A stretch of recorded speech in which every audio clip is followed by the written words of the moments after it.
Buenos dias.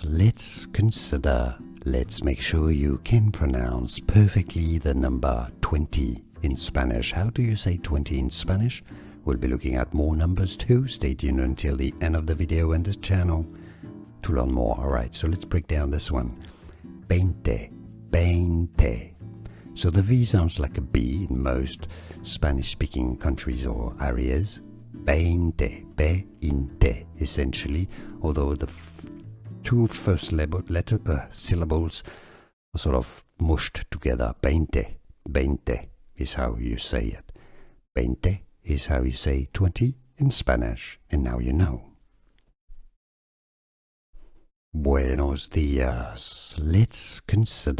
Let's make sure you can pronounce perfectly the number 20 in Spanish. How do you say 20 in Spanish?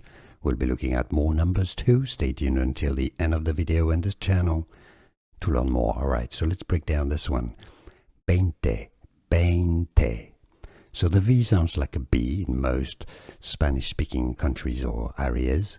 Veinte, essentially, although the two first syllables are sort of mushed together. Veinte is how you say it.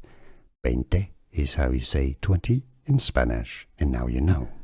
Here are more videos on how to pronounce more confusing words and names too many mispronounced. Like this video if you found it useful. I appreciate your support. I'll see you soon, and thanks for watching.